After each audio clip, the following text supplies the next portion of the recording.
Use o link na descrição para comprar seus livros na Amazon. Então, tipo assim, o Steve Jobs, ele percebeu que essa situação aqui tava dando sopa no mundo das ideias. E ele foi lá e aproveitou. É que eu vejo que ele criou uma demanda que não existia antes. Não. A demanda estava lá. Puta, eu vejo que ele criou. Se ele não tivesse feito isso, a gente tava até hoje feliz. Essa demanda foi criada gradualmente. O pessoal começou a se acostumar, por exemplo, a usar os primeiros videogames, uma série de coisas.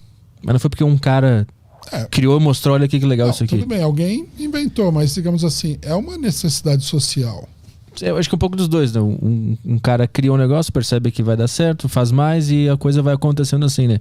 Mas o meu ponto é a sociedade, ela precisa desse indivíduo para transformar a sociedade numa sociedade rica, né? Se não fosse o Bill Gates, Steve Jobs, os Estados Unidos talvez não seria o que é hoje. Mas precisa, mas a gente deve também entender o seguinte, Não tem o ditado que fala a ocasião faz o ladrão? É verdadeiro. Muita gente não roubaria ninguém, mas se de repente você se vir numa situação tal que você pode conseguir isso sem pagar nenhum preço por aquilo, você se transforma num ladrão, vamos supor. Acontece muito.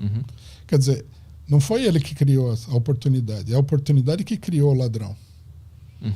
Acontece muito. Se você tem uma guerra, você vai precisar de generais.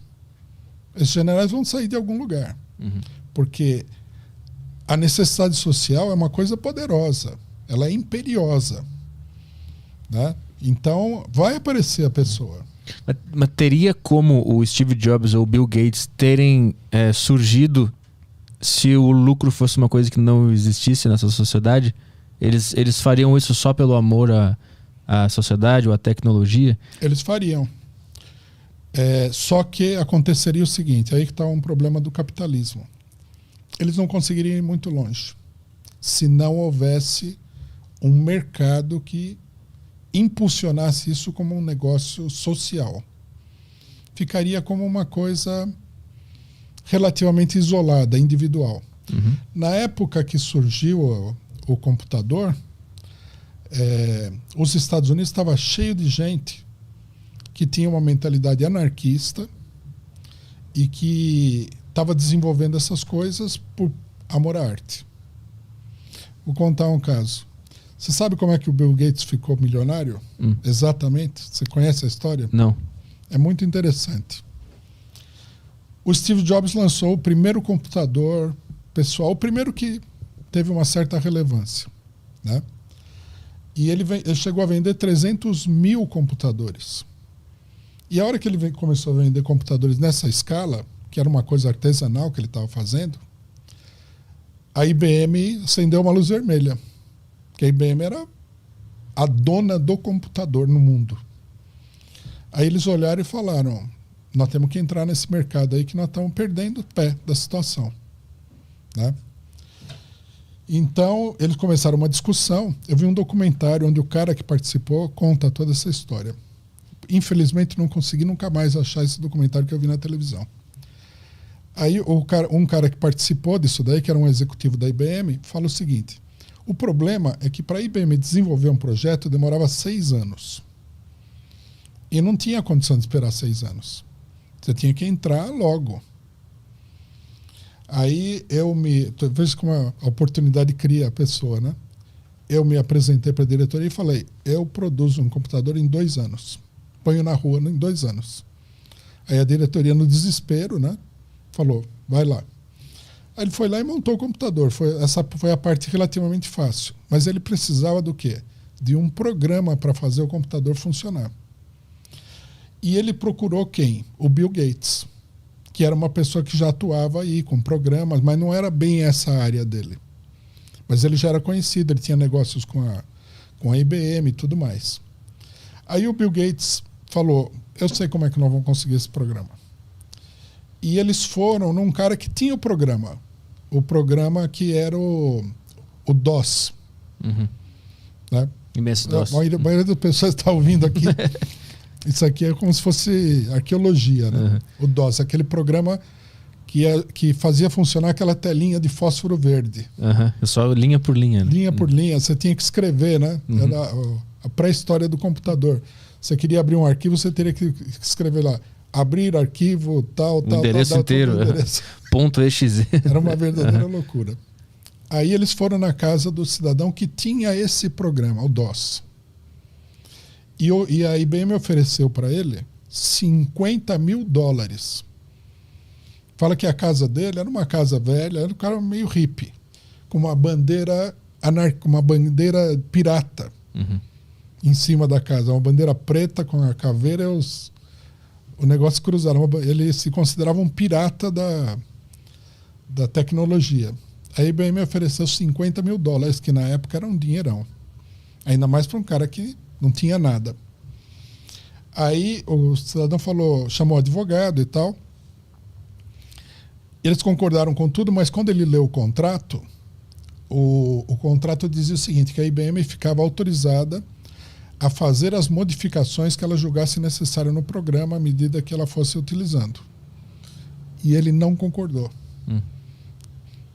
E aí o cara falou o seguinte, que ele saiu da casa, não entendeu nada. Tinha oferecido aquele dinheiro enorme para ele e ele não queria vender o programa.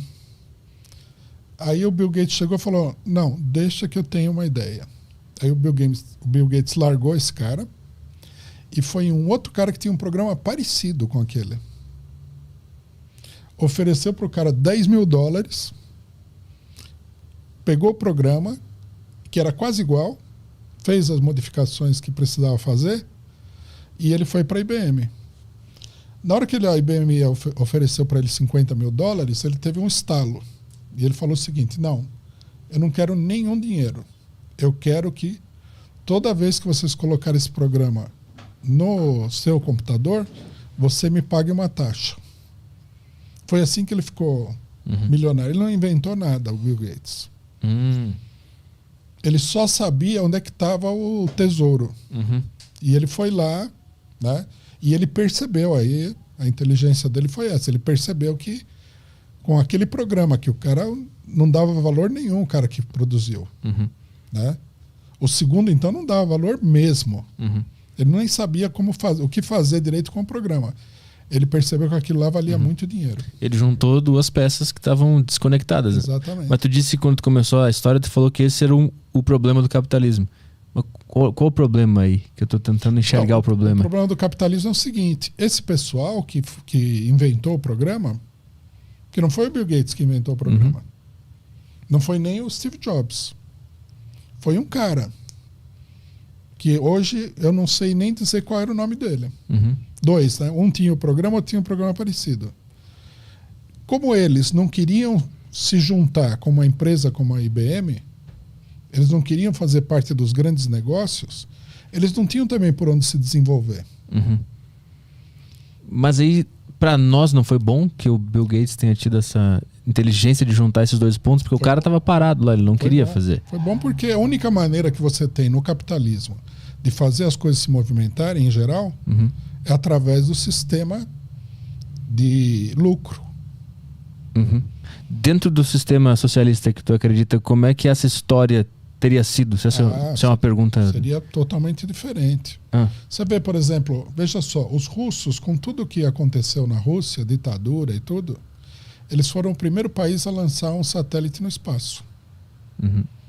Isso aí foi desenvolvido lá. Satélite. Primeira nave tripulada que saiu da estratosfera foi russa, com Yuri Gagarin. Eles não eram tão ricos assim e eles não tinham lucro. Como é que o pessoal inventou isso aí? Mas a gente está falando de um poder estatal que financia e faz o negócio acontecer, né? Agora, quando a gente fala de histórias de indivíduos, assim, como é que o Bill Gates ele conseguiria fazer isso num sistema socialista? Conseguiria. Ou o cara que inventou o programa ele teria um incentivo a mais? Como é que essa história aconteceria? Principalmente se fosse um verdadeiro sistema socialista. Por exemplo, uma outra coisa que mostra bem isso daí. Você já deve ter ouvido falar do famoso cientista, né?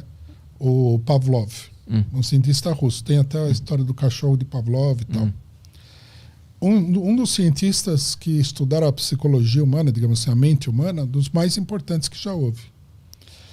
Ele vivia na Rússia na época que aconteceu a Revolução. Ele não tinha nada a ver com a Revolução. Aí o governo russo procurou ele e falou: tudo o que você precisar para fazer as suas pesquisas, nós vamos te dar. Ele montou um dos maiores centros de pesquisa na área, um dos maiores não, o maior do mundo. Uhum. E eu li uma carta que ele mandou para um amigo, falou: eu não entendi nada. Esses comunistas tomaram o poder, me procuraram e falaram para mim que eles iam dar o que eles quisessem. Eu nem acreditei que isso era verdade. Mas o fato é que eles me deram tudo o que eu pedi. Agora, você imagina, se você pode fazer isso aí. Você pode fazer isso aí não com o Pavlov. Você pode criar um centro de pesquisa do câncer. Uhum. Você pode criar um centro de pesquisas de vacinas. Você pode criar um centro de pesquisa de informática, de satélite, de tudo. Então, na história do Bill Gates ali, o Estado, ele chegaria pro cara que criou o programa, ia falar para ele: ó, toma tudo aqui, faz isso acontecer. Falaria aqui, ó, tá aqui os recursos, né? Uhum. Uhum. As máquinas, o pessoal, o edifício, né? Mas da onde que sai essa grana toda para ter essa estrutura? Da economia do país. É o que acontece no capitalismo, isso acontece em pequena escala. Numa escala muito pequena, uma parte do dinheiro do Estado é usado para pesquisa. No Brasil tem bastante disso. Mas é pouquíssimo. Precisaria ser 100 vezes maior. Outros avisos, para você quiser interagir aqui na live hoje. Tem o link que está fixado no chat para você mandar as mensagens na plataforma do flowpodcast.com.br. Você pode mandar as mensagens através das Sparks, que são as moedas lá da plataforma. Você também pode mandar mensagem pela sacocheio.tv, o link também está na descrição. Os assinantes da Saco Cheio TV têm acesso ao grupo do Telegram. Então lá no Telegram você pode mandar mensagens pra gente. Aqui a gente vai ler sempre o Telegram primeiro.